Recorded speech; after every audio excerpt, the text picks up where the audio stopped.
추석을 한 주 앞둔 일요일, 온 가족이 한 집에 모였습니다. 심각한 표정으로 진지하게 뭔가를 상의합니다. 이내 20대의 젊은 아들이 향한 곳은 말기암 투병 중인 아버지가 누워있는 방. 어머니와 누나가 지켜보는 앞에서 뭘 하려는 건지, 이들은 대체 어떤 합의에 이르렀는지. 오늘 사건연구소는 어느 일요일의 가족회의를 들여다봅니다. 자, 추석을 한 주 앞둔 주말, 집에 다 모인 가족들, 명절 준비 어떻게 할지 얘기를 나누지는 않았습니다. 그랬으니까 지금 저희가 이걸 전하고 있겠죠? 자, 이 기자, 지금부터 좀 시작을 해보죠. 네, 이게 2013년 9월 8일이었습니다. 경기도 포천의 한 이 가정 집에서요. 이 56살 남성 이모 씨가 숨졌는데 이 주변에서는 굉장히 안타까워했지만 아주 놀라지는 않았습니다. 왜냐하면 이 숨진 이모 씨가요. 이미 말기암을 앓고 있었기 때문입니다. 그 뇌암이 굉장히 심각한 상태였는데 입원을 하지 않고 집에서 그냥 약물 치료만 하고 있었습니다. 그렇게 마무리가 되는가 했는데요. 이 남성 장례를 치른 직후에 이 숨진 남성의 막내 아들이 있습니다. 그 막내 아들이 작은 누나한테 문자 한 통을 보내면서 상황이 다르게 흘러가기 시작을 합니다. 아버지를 죽겠다는 사실이 너무 괴롭다. 나도 극단 선택을 하려고 한다. 이런 내용을 문자로 보낸 겁니다. 작은 누나가 바로 112에 신고를 했고요. 경찰이 인근 저수지에서 그 아들을 검거했습니다. 막내 아들이 아버지를 살해한 겁니까? 자, 숨진 남성 50대 남성은 3남매의 아버지인데요. 30대 딸도 있고 27세의 막내 아들이 있었습니다. 막내 아들 얘기에 따르면 시한부 선고받고 고통에 좀 힘들어하던 아버지의 부탁에 의해서 병명을 저질렀다라고 하는데 그해 초에 아버지가 뇌종양 선고를 받고 8개월 정도 시한부 선고를 받았던 걸로 보입니다. 그래서 온몸이 아프다고 뭐 격려를 일으키고 힘들어했고 누나랑 같이 살고 있었는데 계속적으로 큰 누나한테 나 좀 어떻게 좀 해달라라고 아버지가 부탁을 했었고 큰 누나 입장에서는 본인이 하기 힘들고 차마 실행에 못 옮기니까 어머니하고 동생들하고 이런 것을 좀 고민을 나눴다고 합니다. 그래서 가족회의가 열렸던 거군요. 그렇습니다. 이 큰 누나 집에서 이 모든 가족들이 다 모여가지고 회의를 했는데요. 그래서 이제 큰 누나가 남동생에게 세 차례나 설득을 했답니다. 이거는 뭐 아버지의 뭐 뜻이다 뭐 이런 식으로 얘기를 했겠죠. 그런데 이 씨는 나는 못하겠다. 어떻게 자식이 아버지를 그렇게 할 수 있느냐라고 이제 반대를 했고요. 그리고 이제 작은 누나 같은 경우도 이 반대 의사를 명확하게 밝히면서 집을 떠났다는 거죠. 그러니까 이 어머니하고 큰 누나는 이쪽에 그 동의를 하는 편이고 나머지 두 명은 이제 동의를 안 하는 그런 상황이었는데 이후 이제 어머니가 이 아들에게 이렇게 얘기합니다. 이양할 것 같으면 빨리 고통 없이 해라라고 하면서 아이고야. 범행에 동의를 했고 결국 이제 어머니까지 그렇게 얘기를 하니까 이 씨가 아버지 목을 졸라서 숨지게 했는데요.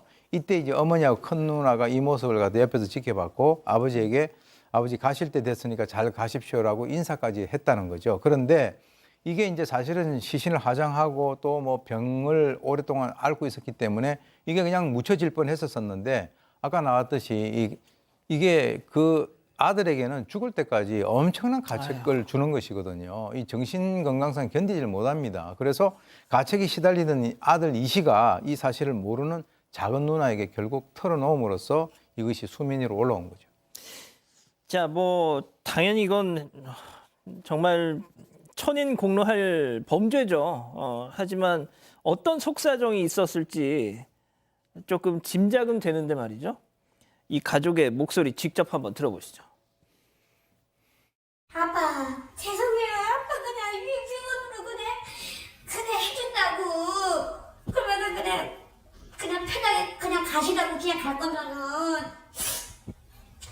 그리고 그것도 사람 수도 많이 그냥 지나봐서 주는 아빠가 저한테도 부탁을 그렇게는 안 했고 언니한테도 많이 했었고 언니는 8개월 동안 아빠를 모시고 있었으니까 당연히 저보다 더 많이 들어왔겠죠.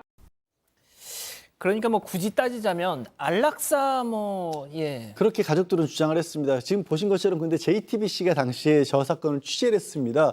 그런데 지금 가족들은 저렇게 얘기를 하고 있는데요.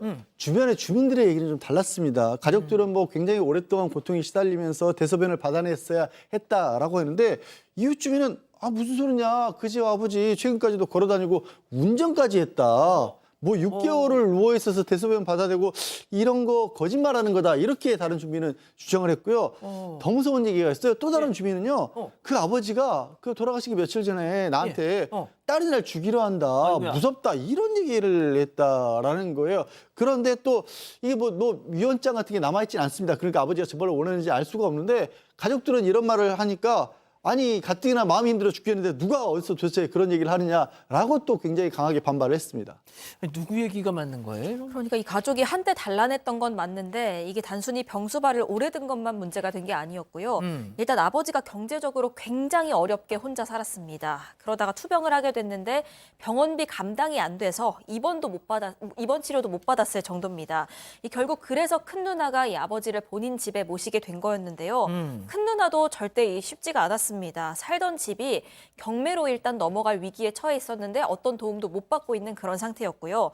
큰 누나 본인은 언어장애 4급, 그리고 큰 매형은 지적장애 3급에 몇 년 전에 교통사고 당해서 역시나 이 지체 하지관절 장애까지 얻은 상태였습니다.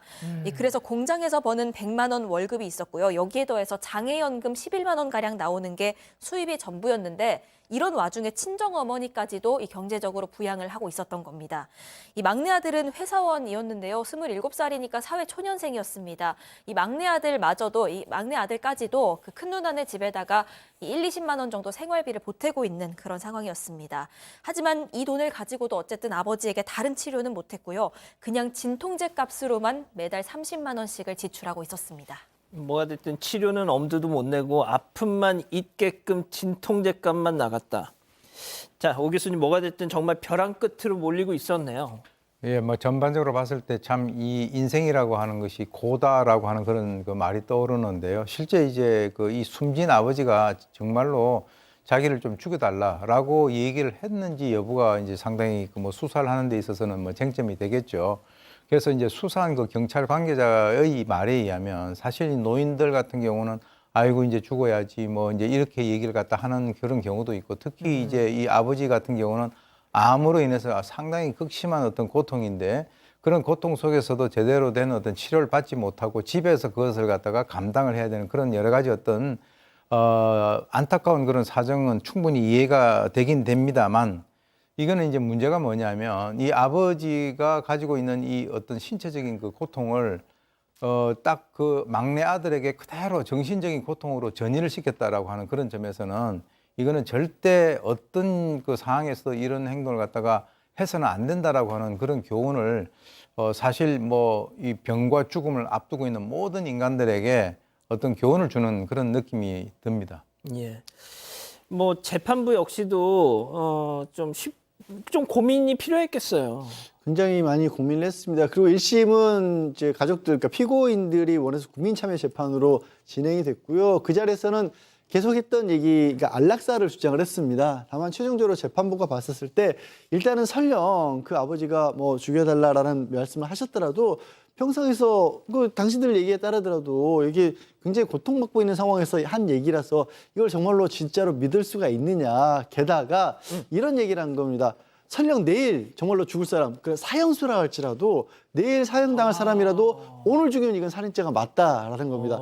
그리고 지금 가족들의 말과 그때 당시 여러 가지 다른 얘기들이 있는데 진짜로 그 아버지가 어떤 의사였는지는 물어볼 수가 없잖아요. 그렇죠. 그러니까 돌아가신 분의 뜻을 함부로 어떻게 추정을 하겠느냐라고 해서 아들은 징역 7년, 딸은 징역 5년, 그리고 어머니는 이제 집행유예 선고를 했거든요. 하지만 항소심에서는 많이 깎였습니다. 그 항소심에서는 이런저런 사정들을 인정하면서도 굉장히 경제적으로 어려웠고 또 굉장히 고통 속에 임종이 임박했던 상황 이런 것들을 받아들여서 아들, 딸 공이 3년 6개월 그러니까 절반 가까이로 감형을 했습니다. 그렇군요. 그럼 이미 다 나왔겠네요, 사회로.